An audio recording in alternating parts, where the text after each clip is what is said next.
In terms of understanding what all of these coins actually do, obviously white papers are really important as a research tool, but I think a lot of people will say that reading one of those things makes you want to, like, your head's going to explode.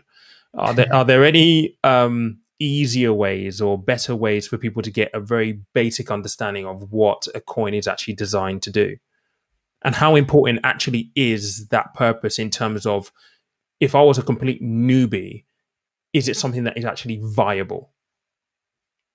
So when it comes to research, I think crypto is not much different from, say, researching a company. And the fundamental approach is very much my bread and butter. It's what I go to first.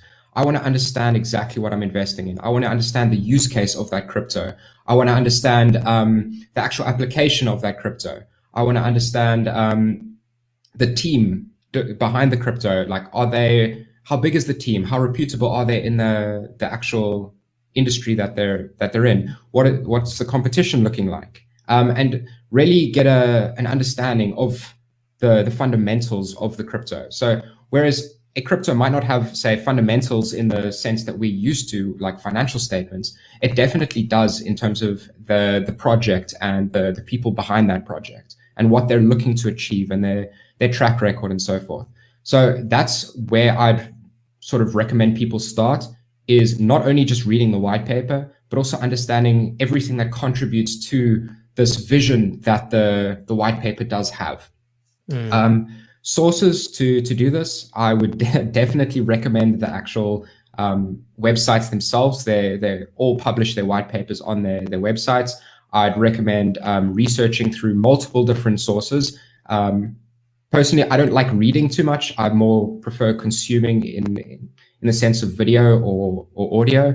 So a lot of the time what I will do is I'll go onto YouTube, or I think one of the most important things is to also sort of look at it from a neutral standpoint, where you might be excited about it, but sometimes you need to take a step back and especially read the criticism of that particular project. Is maybe you've missed something. I mean, we're all human. We can't make 100% of the right decisions. So it's also important to see what are people being critical about with regards to that particular project too. Mm-hmm. I think that's really, really important, because I think sometimes it's it's natural for us as people to look at the rosy, positive side of things. Whereas, when you're looking at putting your money into something, you do need to kind of understand what the downsides are and actually actively seek out that information. I think it's like, people often focus on how much their money they can make, not necessarily, oh my God, what is the downside here? What is the possibility of me actually losing a bit of cash as well? I think those are some really, really valid points on there. So do you have any particular kind of like YouTube channels that you go to specifically for that kind of stuff? One that I kind of follow, which is a UK based one, is Coin Bureau. They're very good on the crypto side. I think they literally just crossed 1 million subscribers, I think yesterday or so.